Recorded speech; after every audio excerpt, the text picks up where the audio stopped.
Let us address the misconception about the prodigal son.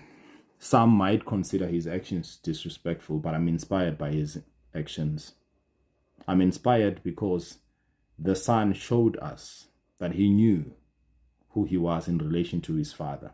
He knew that he is entitled to everything that his father owned. Christ said, when you pray, pray like this: give us this day our daily bread. You don't plead for what is yours. You demand what is yours. When you demand, you show your father that you understand who you are, and you understand that everything that he has, all the silver and the gold, belongs to you. So you claim it by right. It belongs to you.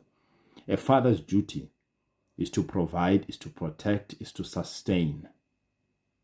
So when you demand, you show your father that I understand who I am in the kingdom. I understand that you are supposed to take care of me. But the interesting thing is that when the son approached the father for the inheritance, the father never argued with the son. He was given the inheritance. And then the Bible says he sold the inheritance and he went away and spent all the money.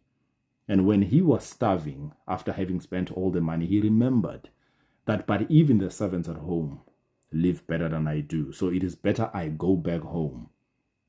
But because I have wronged my father, the only mistake that the prodigal son did was to move away from the presence of the father after getting the inheritance. Inheritance was his to begin with. That was not a problem, claiming the inheritance. The problem was moving from home.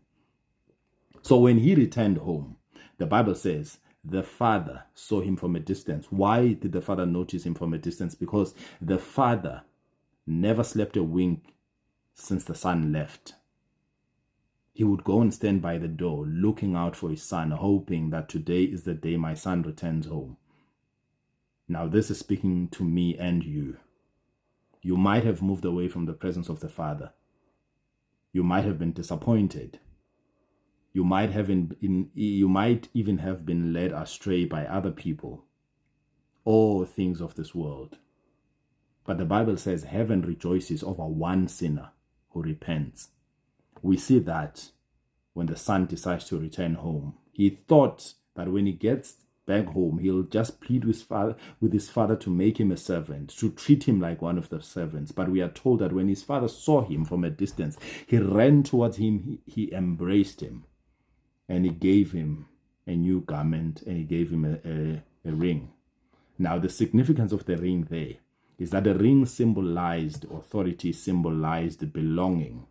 A specific family would have a specific ring with a specific sign on it. The son demanded his inheritance. He spent it all. But when he returns home, he's given everything that he demanded initially. The son is given back the authority. With that ring, who could sign official documents, all he had to do was dip the ring in ink and stamp it on any document. So the father gave him back his credit card, saying, my son, you were irresponsible with the previous one. Here's a new one. I restore you. You can go and sign for anything that you need. But here's the interesting thing. His brother is not pleased with the fact that the son demanded what belonged to him.